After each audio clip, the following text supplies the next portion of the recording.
Hi, I'm Mara Webster with In Creative Company, and thank you so much for tuning into one of our talks today. We are a year-round talk series bringing you the best creative voices across film, television, theater, and entertainment. And today we're really fortunate to be joined by Ashley Thomas, currently starring in the Amazon Prime series Them. And you've talked about how whenever you take on any role, in particular with this one, the first part of your process is always stripping away your own self and your own ego. And so I wanted to ask a little bit about what that looks like and how you really start to deconstruct a character at the beginning.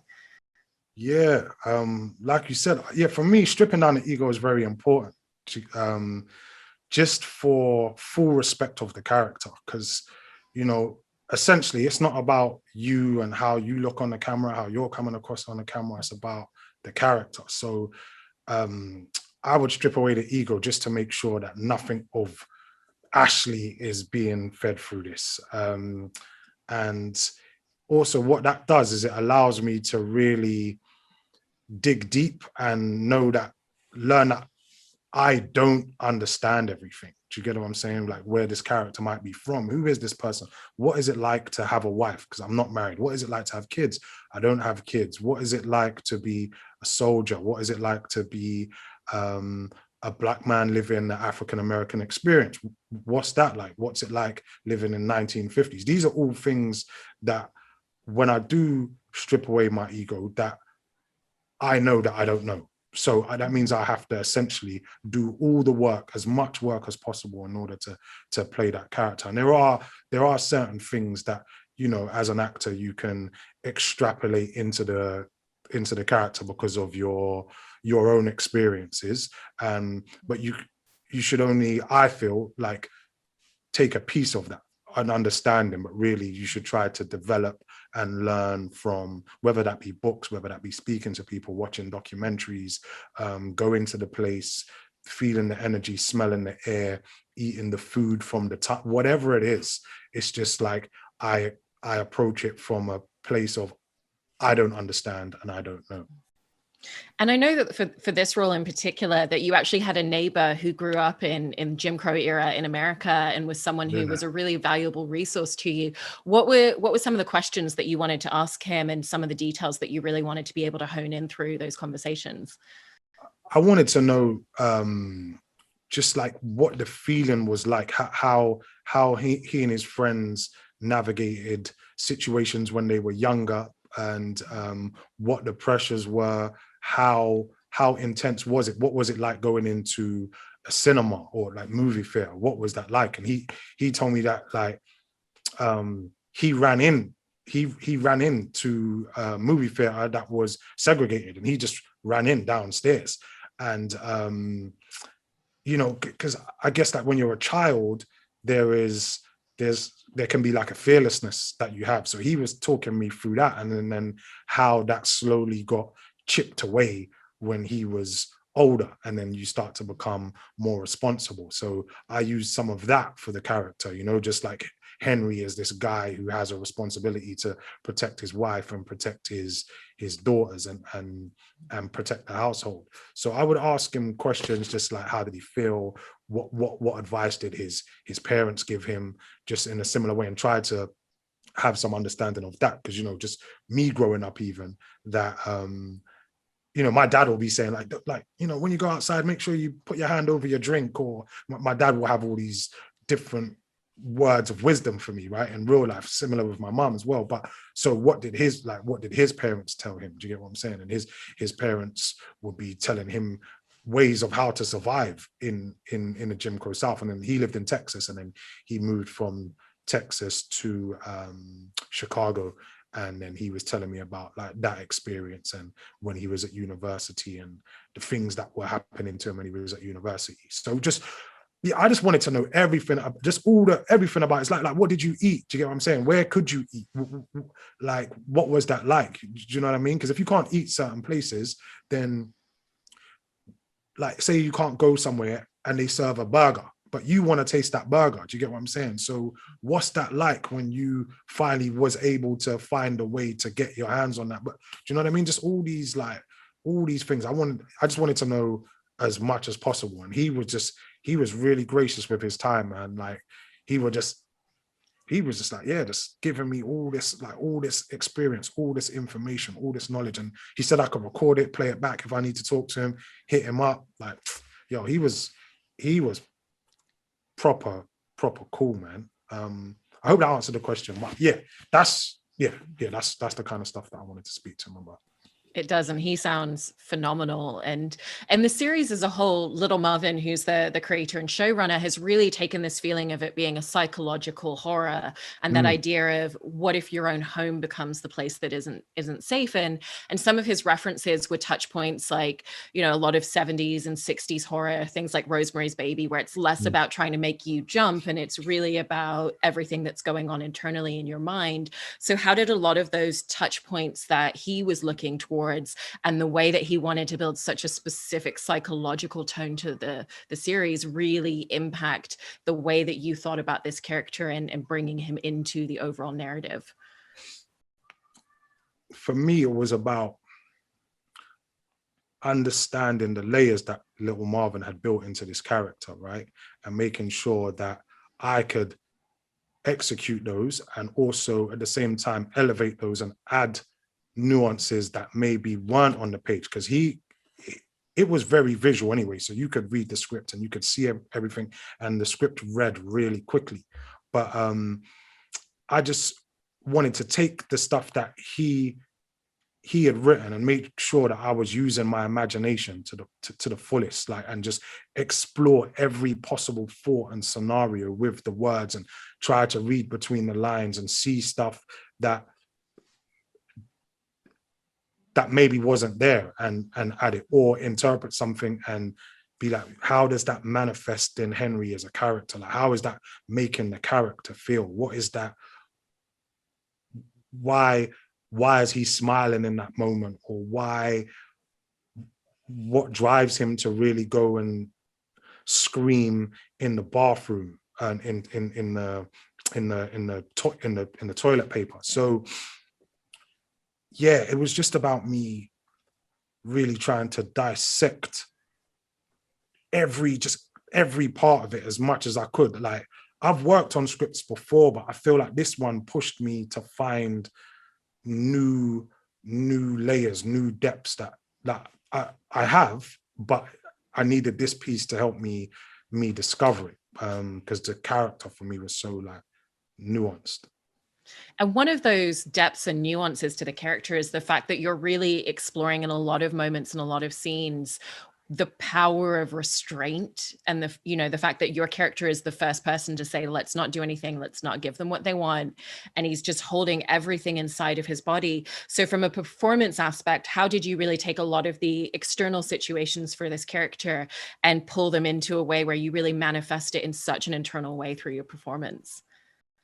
Yeah, I wanted the performance to be like authentic and real. Do you know what I mean? And when you're with the character, and what was happening is like the camera was like here, like, do you know what I mean? So close in your face. So it was just that you had to be true in those moments. Do you know what I mean? Like, it is acting, but you did have to make sure that these were real reactions and emotions. The restraint element was something that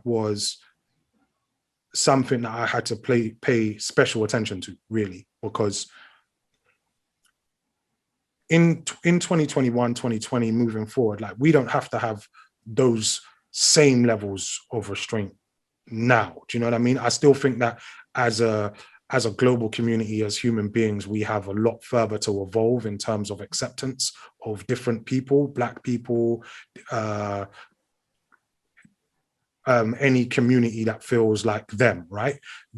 We still have some way to go for acceptance, right? But the restraint that I had to have back then, or that our people had to have back then, was a different level, because literally it's the difference between like life and death, right? If you show aggression in the wrong space, you could be attacked, and the law didn't protect people in the way that it should have. And that's something I wanted to maybe even touch upon. Maybe it's not part of this question, but just that, like, what I would hope for people to take away from the show, and then we'll get back to the normal interview, right? But like, what I would want people to take away from the show is that, you know, having acceptance of others, and that to have some understanding of what people had to go through, and that the laws, even though that they're in place to protect people, sometimes we can't fully rely on the law to protect everyone, because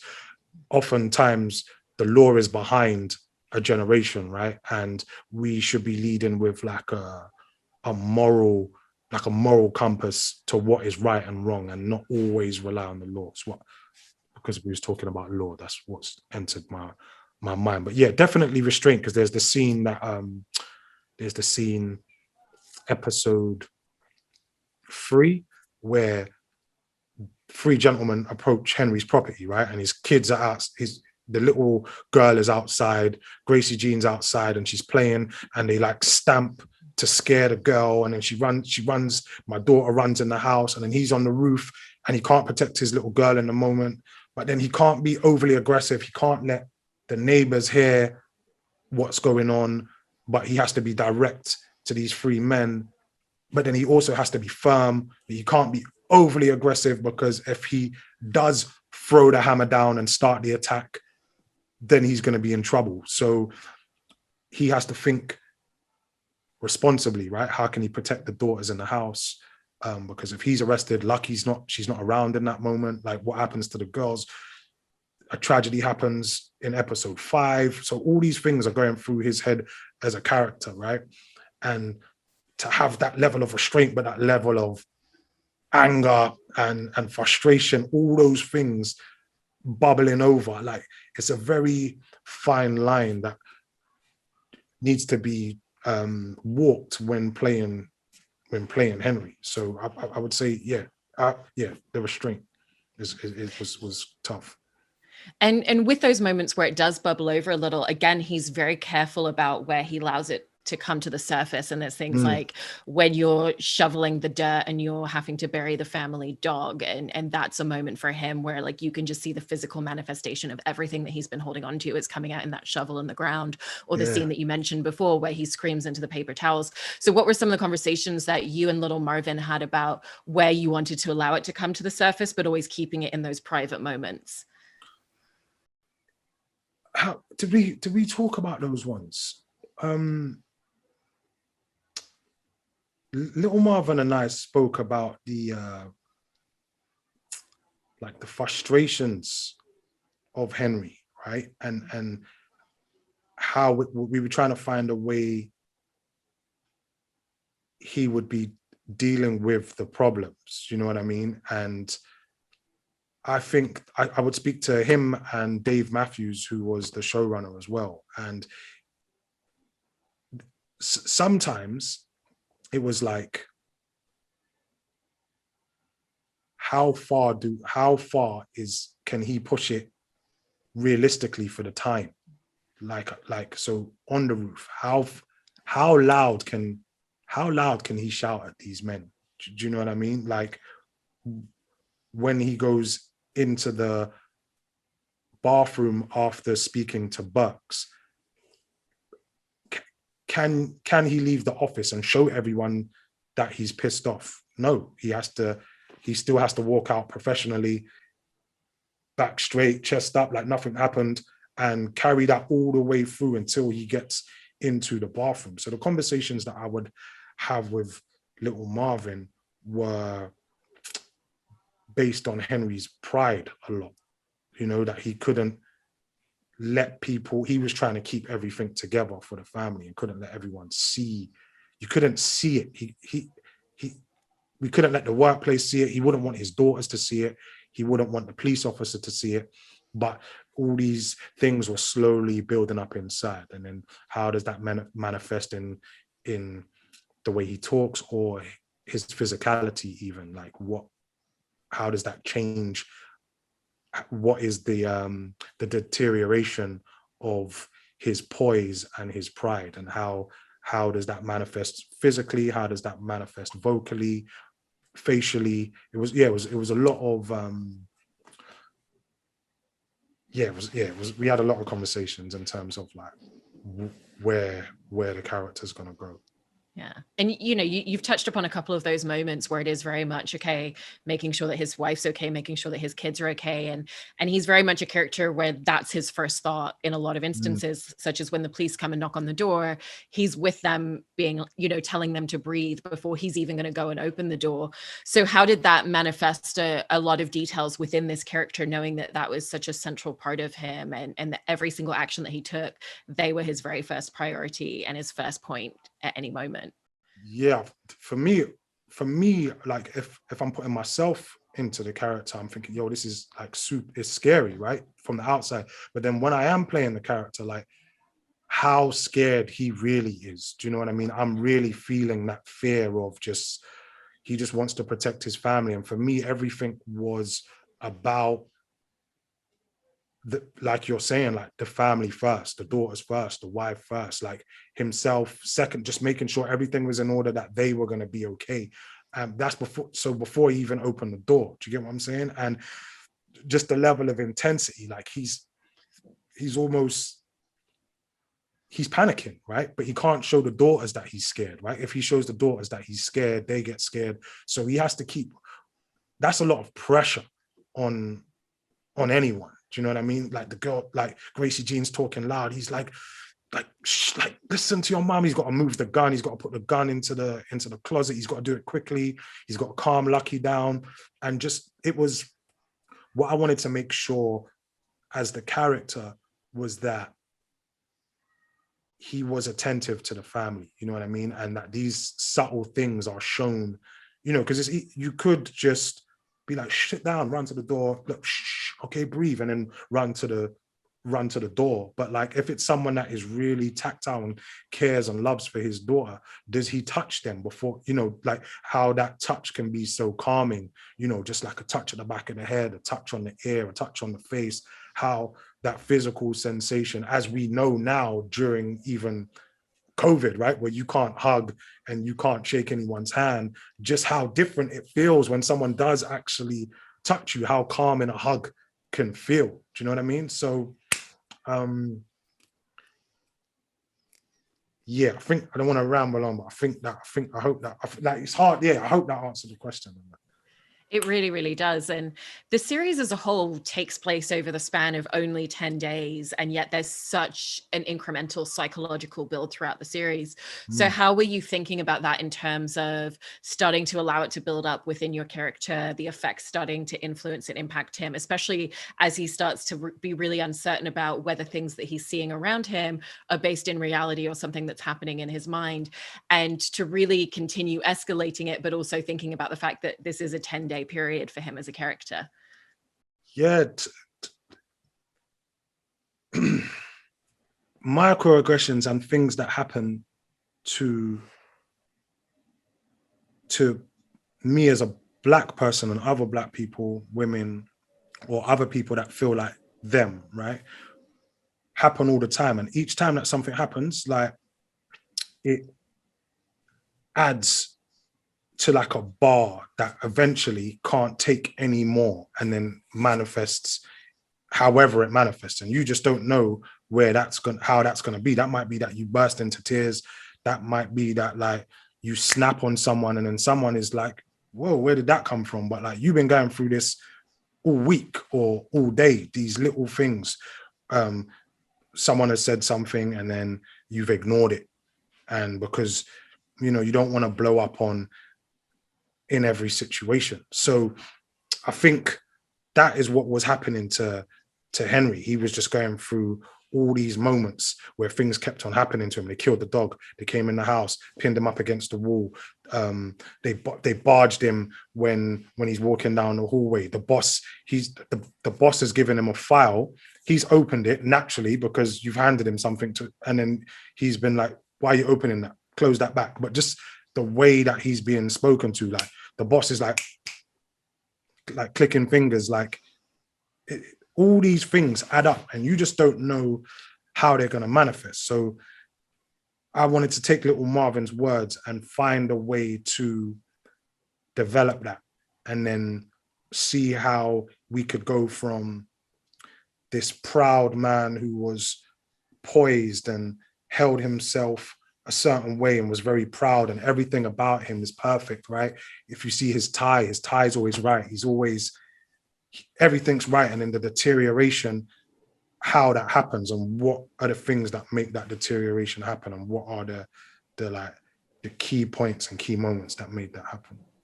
Well, to that point, the script really takes, like you said, those larger systemic racist issues and also a lot of the microaggressions. Even there's that moment where you're just simply walking down the hallway and someone brushes past your shoulder and doesn't even turn around to flinch. And there's a lot of detail and care taken in the way that the story is told, in the way that the characters are developed. But it really sounds like that transcended into the environment on set as well, in the way that the cast and crew approached telling the story, and that there was even a therapist who was available to anyone on cast and anyone on crew at any time. So how did things like having a therapist on set really shift and change the environment, particularly in having to go into work and to address this subject matter every single day for several hours at a time? Yeah, do you know what? I didn't end up like using the therapist or utilizing the therapist. I felt okay when I was shooting. I felt it was very triggering material, and it did affect me it affected me the whole time. But like one time when I guess it felt uncontrollable. There was one time I got really emotional just thinking about the plight our people had to go through at the time, just for the color of our skin, right? And that just, a man that's just trying, right? So he loves his family, he loves his wife, he loves his kids, and he's trying to make the best of a situation. And because of the color of his skin, he's being blocked in many directions, right? So I didn't use the therapist, but I would go to church. Deborah and I would go to church on Sundays, and that was helpful, to just be around positivity. You know what I'm saying? I wouldn't say that I'm deeply religious, but just to be around that type of energy felt like it was, I don't know, cleansing my brain, cleansing my soul. It felt like it definitely had a positive effect. And then spending time with Deborah and Shahadi and Melody, sometimes outside of shooting, that was helpful, just to have everyone in their real space and have fun and enjoy that. And it was important to, do stuff for myself, have fun with my friends when I was in Los Angeles, and hang out from time to time, just to get back to myself, so that I could always come back to the character and play the character with full energy, because otherwise you're going to be depleted and not be able to emotionally give what you need to give to the character. Yeah. And lastly, I wanted to ask you about music, because Sam Cooke, A Change Is Gonna Come is one of the songs and pieces that you've talked about being really impactful as you were preparing this character. But I was interested not only in the way that music helped you to form Henry as a character, but the role that plays in a lot of your character development for other projects as a whole as well. Yeah, I like to use a lot of music for my characters. I think it's quite helpful, what music is popping at the time, like what music is like, what are people listening to in that moment, because it gives you a sense of mood and feeling. I was listening to a lot of Sam Cooke, which was actually like a little bit later. Like Sam Cooke's music came out a little bit later, but it was still, deep, still deep in like the civil rights movement. So it was very helpful for me to listen to his music, and Ella Fitzgerald, and